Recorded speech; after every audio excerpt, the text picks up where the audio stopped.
Kota Kinabalu 13 Maret tahun 1986. Lebih dari 1.000 orang berkumpul di Mahkamah Tinggi Kota Kinabalu. Penyokong-penyokong United Sabah National Organization sudah berada di sana seawal jam 8 pagi, menunggu keputusan injunksi untuk menghalang keputusan pilihan raya negeri yang diadakan baru-baru ini. Pada jam 8.45 pagi, satu letupan bom berlaku di Sinsurat. Kumpulan perusuh bersorot apabila 6 lagi letupan berlaku di sekitar bandar Kota Kinabalu. Menjelang jam 10.30 pagi, bandar mulai kosong. Kejadian ini bukanlah kejadian pertama yang berlaku di mana sepanjang 11 bulan lalu terdapat beberapa letupan bom ikan yang telah menggegarkan sekitar negeri Sabah. Penyokong-penyokong USNO bergerak ke kediaman Tun Mustafa yang terletak di Tanjung Aru, meninggalkan baki-baki kemusnahan yang telah dilakukan oleh mereka. Sejak itu, bermulalah rusuhan selama 48 hari di Sabah. Pakatan sulit di antara ahli politik pihak pembangkang dan perusuh-perusuh Filipina yang telah diupah merupakan satu tindakan yang menyebabkan suara rakyat Sabah terkubur. Hampir 30 tahun kemudian, insiden ini adalah satu peristiwa yang hampir dilupakan dan jarang diperkatakan.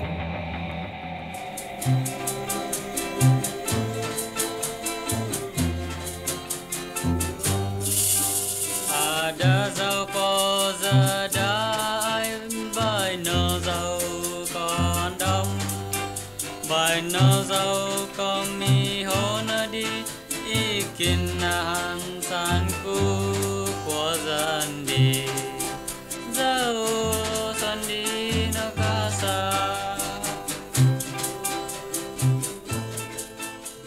Rusuhan ganas di Sabah berlaku disebabkan oleh pilihan raya yang berlangsung pada tahun sebelumnya. Pada masa ini, rakyat Sabah berasa kecewa dengan Parti Berjaya.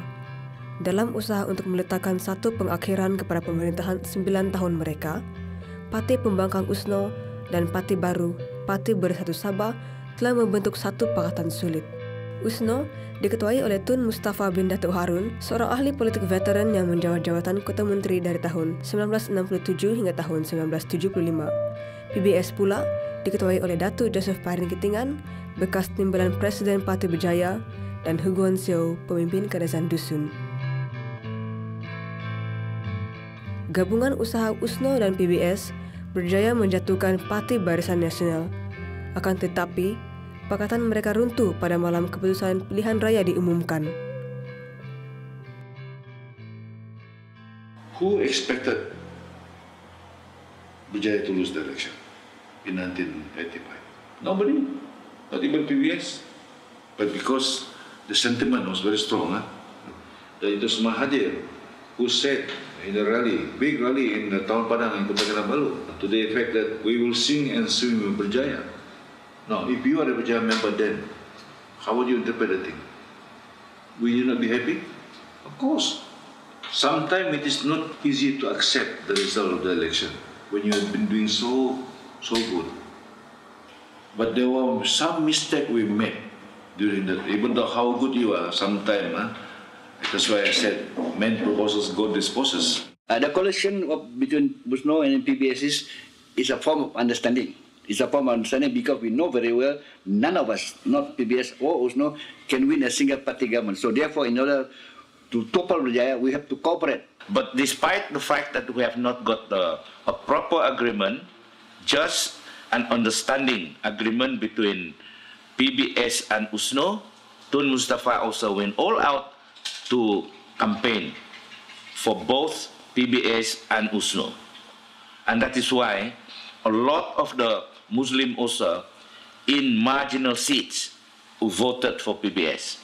That is how we won, through the help of USNO, through Tun Mustafa. Datuk Karim Ghani is the confidant of Tun Mustafa. When Karim wanted to get in touch with me by 10 o'clock or 10:30, he can no longer get me. He only managed to speak to me twice before that. He said, "Hey, Datuk," he said, "the scenario is getting brighter and brighter because you can tell from the TV, kan? The USNO menang sini, PBS menang sana. Oh, I said, you get in touch again. Don't worry, I said. And then he got in touch at 10:30 and he could not get. He keep on trying, he could not get, because our candidates from various parts of Sabah were telephoning Pyrin. And there's only one telephone, alright? And I'm the one who is holding it. Menjelang tengah malam, semakin jelas bahwa parti baru, Parti Bersatu Sabah, akan menjadi kerajaan baru. Keputusan rasmi pilihan raya ditahan, sementara proses pengiraan semula dijalankan di Tempasuk. And by then 1 o'clock, Karim has already panicked when he cannot get me. So he told Tun, I think they're reneging, reneging from the coalition. If you're really sincere, okay, later on, call us. Let's form the government. And forget about Tun Mustafa being appointed. We would have said yes, right? But there was no such thing. All I can say is, we did make the call. Joseph Paring said half an hour later, and there was no call, and the phone dropped dead. All of a sudden, God just closed the line. Not Homan Iping, not Joseph Paring. Bermulalah satu kejadian yang dikenali sebagai rampasan kuasa istana. Atas kegagalan mereka untuk berhubung dengan PBS, Usno panik dan menghubungi pihak lawan untuk membentuk satu pakatan. Datuk Haris Saleh membuat panggilan ke istana dan TYT dan Robert bersetuju untuk berjumpa dengan beliau dan satu orang lain lagi. Pada masa itu, waktu sudah jam 2 pagi. We were cheated. So we want to cheat back, hit back. The only weapon we have got is the 6th nominated member. There is a clause, you see, in the state constitution that we have got 6 nominated member. So if we invoke this 6th nominated member, we will have 28. He will have 26. That's why we dare to go to the istana. And the governor then, the TYT, agreed. About 3 o'clock in the morning, I said to Pyrin, I think we better telephone the head of state. He said, wait, where is your manners? He said, how can you telephone the head of state at 3 o'clock in the morning? He's sleeping. I said, you got to check for tomorrow, you're swearing in.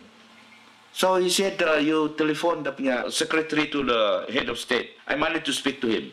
And he said, he's still awake. There's a lot of people here, he said. You cannot speak to him. So we went over to the atas, but we cannot go in because the gate was blocked, okay? And then there's a lot of Usno boys also around the gate. And we have been warned by a policeman there that any PBS people coming in might get beaten up. Majid, Yalampong, Karim Ghani, semua di orang di sana advise Tun Mustafa to go to the istana and storm the istana and get the head of state to swear him. The atmosphere was not very good. According to him, there was even a threat by some of the boys who went over to his place, and some of them are holding pistols and knives, So he said he also got his own crèche. Dia bilang dia taruh juga di sana just in case, Pak. Dia bilang. I know human being is such not easy for anybody to accept defeat. Especially for the two others, I think. And when that time come, Bujaya got only 6 seats and Usno got 16. Total is 22. Still, you cannot form the government. So they thought that they can use the 6. Meaning to say, whoever is sworn in first as chief minister, he has the right to appoint the 6. So that's why Mustafa was straight away sworn in as the chief minister that night itself. But legally it is wrong. Because you don't have the majority. Pada jam 4:30 pagi, Tun Mustafa dari Parti Usno mengangkat sumpah sebagai ketua menteri buat kali kedua. Keputusan untuk kerusi Tempasuk akhirnya diumumkan pada jam 4:55 pagi dengan kemenangan dimiliki oleh Yahya Lampong. Adnan Robert, a well-educated person, he knows his constitution. And so far as Tun Adnan was concerned later on, he was looking strictly at it from the point of view of the constitutional requirement.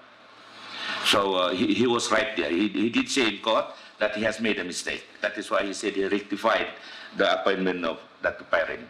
Dengan sokongan pemangku Perdana Menteri, Datuk Joseph Pyrin ketinggalan mengangkat sumpah sebagai Ketua Menteri Sabah yang sah pada jam 8 malam itu.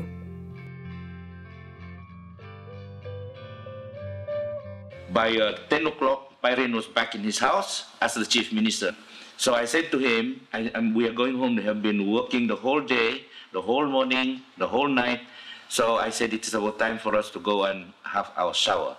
We'll be back, but when you select your ministers, can you wait for some ministers from the USNO side? And he said yes.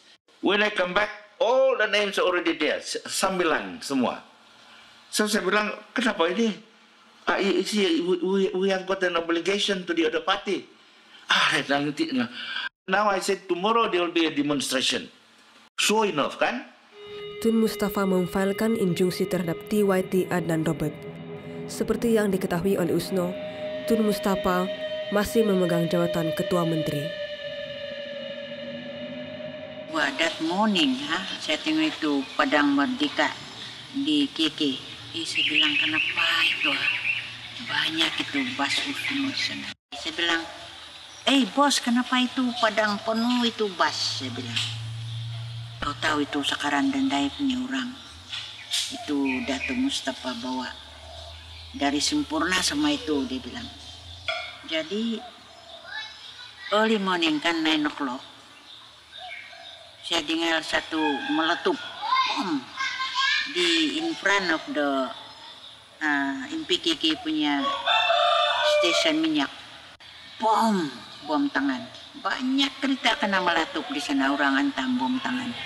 Itu orang yang itulah saya bilang yang orang itu pelarian itu dari Pulau Gaya. Dia orang sudah sedia bikin bom ikan. 这边这个，在这边。我们做这个泵在这边，跟那个美给你做好了，我们进去是吧？他那边爆炸，我们以为这个爆炸它一爆炸很多那个烟看不到啊，那个烟一走了是吗？原来是那个泵那边，我们的工人还在那边泵这边旁边2个，还没有开那个店，那边都爆炸了，很快全部这个玻璃全部爆，那个屋顶跌下来，4个那个爸妈天灯全部弄到那个耳朵，这个没有3天就好了。我带去 hospital 啊，全部带去 Queen Elizabeth Hospital。你知道为什么这样东西发生吗？这个是 politic 的东西来的嘛，因为什么好像是排令赢了是吧？他们不甘愿就是做到这个东西出来了，是不是？这个很简单的东西来的。I was from my office from Wisma Sabah and I walked across here. There was no occasion that I open space to walk across here to see my friend Roger. Then as I walked here, there was no divider or something. Bomb went off right in the edge. I can see that the canopy was damaged and all that, and I got frightened. And I didn't know what to do. I was in a daze. Then I walked back. I decided to walk back to Wisma Sabah. Then another explosion occurred, very loud bang. Then we went to investigate, and it happens to be a bomb planted under my staff car. And his car was a total wreck, totally damaged. First is Chemical station, and I saw the second bomb is Shell station in front of PKK. Second block was Klamissing Tio station. Tio station kanan lah. Last time was run by Sun Kim Yen. Dia drove around 7,000 ringgit lupa ambil. kena curi. Curi semua. Jadi kaca semua. The third is mine lah. We still in the next one. You lock up lah. Did you go where? Until the third gas bomb is coming lah. Then the bomb it then tahan. Check gas. So people run off. After coming this bouncing lah, they call us. Tutup lali. And our manager Chandran bawa parah. Chandran. Wah, they call marah. Apa kau nanti lari lagi ya? Saya punya arahan pasal saya marah sama Fairin. Orang yang tidak mematuhi undang-undang itu, kita tidak ada pilihan lain. Sama ada hidup atau mati, itu saja.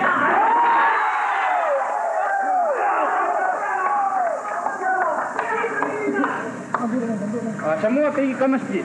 Ya, orang-orang. I think Tun Mustafa himself was taken aback. I think of all people, he was the one who was promised by somebody from Kuala Lumpur that if there was enough firepower, then emergency will be declared. Because I went to his house, I asked him why this thing happened, Tun.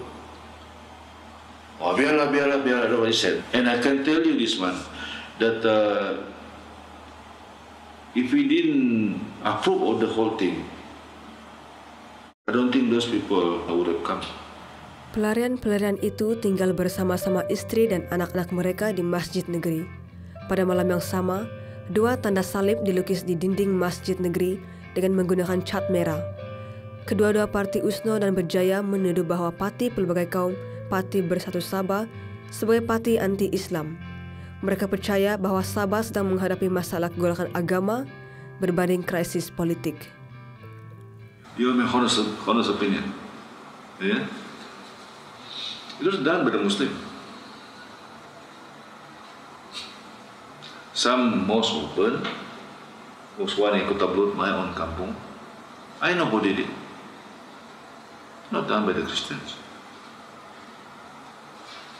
Just to incite that feeling. As I said, from political problem, they want to equate it to religious program antara Muslim dan Muslim. 本来沙巴治理到那段时间啊，沙巴的人啊，你讲吵架打架是有啦，可是你讲好像这种暴动这种东西听都没有听过，生意都没有都有做，为什么啊？我们又没有武器，他们有武器，我们又没有武器。你家里有没有出场火车？2次。这个一定有的咯，现在这种东西不出厂是假的咯，那种。Not gunpowder 啦啊，only the rice. After that, the business in KK drop. They've got a cookery unit down there.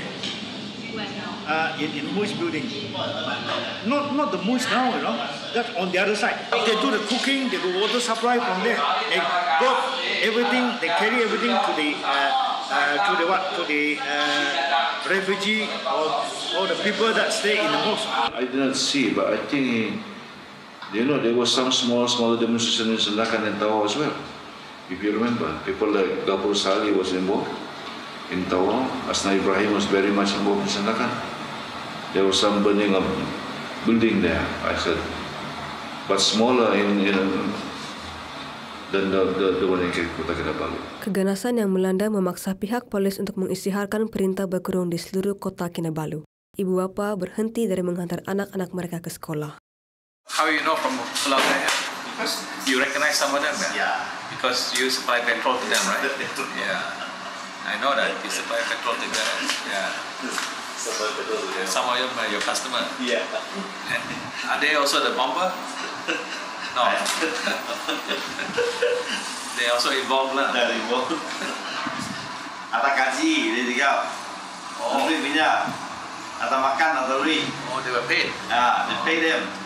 They stir the foreigner to fight against the local citizen demonstration, which is very, very wrong.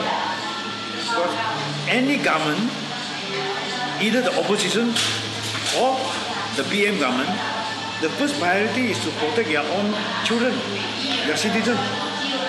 Okay? So those days, when they stir about this riot and all these things, most of the people was very, very upset. But they feel quite sad. They also lost confidence. You see, it was very peaceful.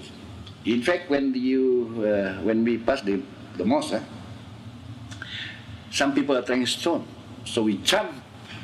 Especially I could still remember Dato' Rally Jeffrey. I said, Rally, jump to the before the church so that they will stone you. so they can stone the church. This is Riley Jeffrey. You know, Riley Jeffrey is the Deputy Minister of Works before in the federal government.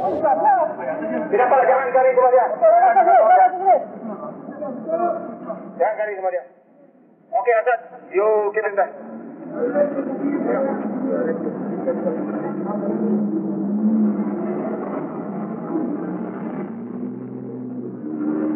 Okay, where's the Black Maria? Put him inside. All these things happening. I am the leader of the demonstration. I'm not even leader. In fact, Tun Sakaran is the leader of the demonstration. All this, we got a shock because this is not normal in our life. You know. Kalau pergi lawan, memang Pak Erin tahu itu, batal itu parti. Jangan election. Sudah. Nah, itu dia tidak pergi lawan. Jangan kamu lawan, diam-diam. Ikut saja mau election balik. Betul, karena itu budak-budak yang hati itu, masih muda, dia orang mau lawan, tapi jangan. Kalau satu kali kamu lawan, military order, martial law. Nah, siapa buka mulut, jail, masuk jail. Semua kena tangkap. Nah, apalagi jadi. Kita punya parti, itu PBS parti pun kena batal. I don't consider that a riot because it is not against the authorities. Even the police were escorting this group, from the mosque up to the secretariat building. How can you say it's a riot? How can you allow them to march tomorrow morning and then you disperse, tear gas, march, disperse? What are you planning to do? I'm not accusing the federal government. No, but police should not allow this sort of thing to happen. So there may be some truth, and at least one person was convinced, and that is the Lieutenant Mustafa, that there was backing about this demonstration from the federal government. So there was some truth that some people in KL wanted the thing to happen. They just could not accept that PBS become the government. Oh, you give coffee to police? Không thầu đi. 7, 6 tinggal sini sleep here. Oh, 24 hours. Police? Tidak, itu askar. Askar. The guarding here. With break helmet dalam cuma dikau. Oh, the right field force. Field force, something like that. Field force. For nearly 2 months. Takkan 20-an dalam tinggal di sini. Oh, so tinggal sini. Oh, tinggal sini in the garage. So you feed them every day. Every day lah. Cook coffee. You didn't claim from the government. After 2 or 3 days, I was told by the late Abdul Malik Chua that I should go because there are some of our people were getting out of control. When I went to the mosque, my goodness, it was not fit to be a mosque anymore. Dirty here everywhere. This, what do you call this, tapau hood, Bersipah-sipah. How can you allow such thing in the mosque, state mosque?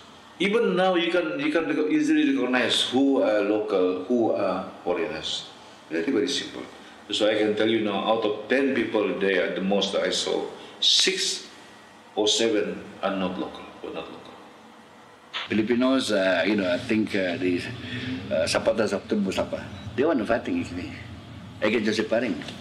They are supporters of the Muslim, that's all. You can call it fighting against, but they are not. Actually, they are not. They are just supporters. And sometimes, they have also been used by maybe by Muslim leaders, to commit maybe something, which is not right. Yeah. But you see, the Muslim, the Filipinos come here, it's not to fight anybody. They just want to survive. Unfortunately, maybe they have been used. I overheard that there was talk about declarations of emergency, but we need more firepower. It come out from some people's mouths, during when I was in the mosque. What does it mean? It means more building must be burned, some people got to be killed, then there will be enough firepower to declare emergency. Because when you declare emergency, no government. I think the majority of those people who participated did not know what is going on. Except for the slogan, Allahu Akbar, Allahu Akbar. When the time comes for makan, they makan. They all run towards the mosque. They did not know what is why they should be there. How did they come here? They were here, it has to be through the back door. Who opened the door? Originally it was Tun Mustafa who opened the back door for them to come. Right? And I think Tun Mustafa maybe have got this vague idea about having the Muslim here, and later on probably become citizen and they became part of his supporters. So when Tun Mustafa was involved in this fighting, political fighting, so they had no choice. What choice have they got? They just have to support Tun Mustafa. Because it was Tun Mustafa who opened the door. Plus, of course, this door cannot be opened without the help of the federal government. When they first arrived, that was during our government, Tun Mustafa called all of us, the leaders of in USNO government, and said that he has already got the approval from Kuala Lumpur to accept these people, he said, and to give them the appropriate papers. They have a special pass, They are not citizen. They cannot vote yet at the time, but they have got the special pass and they are allowed to get any job that is available to them. At one time, they were also paid, I think, $2 to $3 a day for their food. And that was later on billed to the federal government, I think, not the state. By 1981, I think there was a large influx of people already. And I think if I read the newspaper correctly, they were welcomed with open arms by the authorities, When you sleep in the pulau, compared to you sleep in the mosque, more comfortable in the mosque, At least you have the carpet, at the time no aircon. But you have the carpet. So, once in a while in your lifetime, you're taken from the island, go and sleep in the mosque, running water, electricity, right? Because you accepted. You see, even small children were there. A lot of small children. Others bringing their children. It's like a holiday, Selepas tinggal di masjid selama 1 minggu, pelarian-pelarian tersebut menyerahkan diri.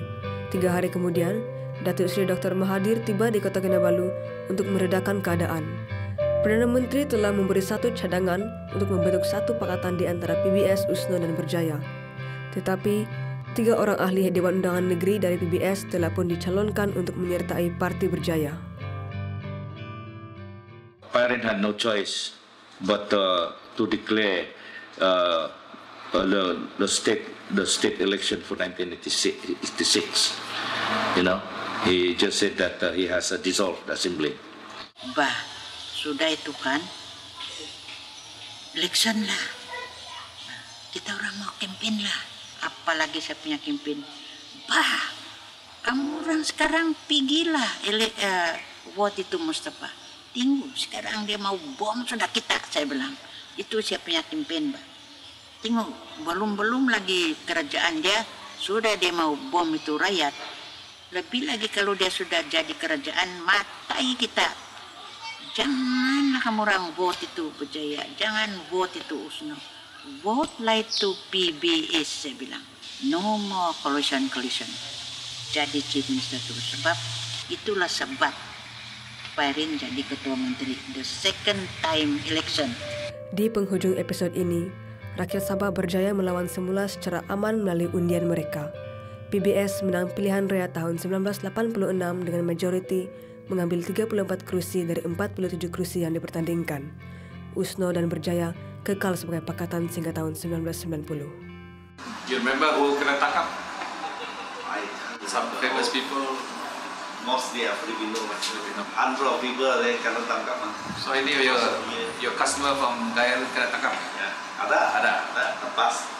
1 bulan lalu lepas. Dalam peristiwa ini, sebanyak 34 bom, 20 kes kebakaran, 56 hutan bom, dan 73 kereta yang musnah dilaporkan. Sebanyak 1.763 orang ditahan, di mana 6 orang ditahan di bawah ISA. Perintah berkurung berlangsung selama 39 hari. Jumlah kerusakan yang dialami dianggarkan sebanyak 10 juta. Akibat dari kejadian itu, terdapat 5 bangsa terbunuh. Riasim bin Lakim, seorang nelayan mati akibat letupan bom. Muksan Sawad, seorang perusuh berbangsa Suluk mati terkena tembakan polis. Di Sandakan, Chong Tong Sing, seorang penjual surat kabar terkena bom. 2 lagi wanita yang tidak dikenali mati terbakar.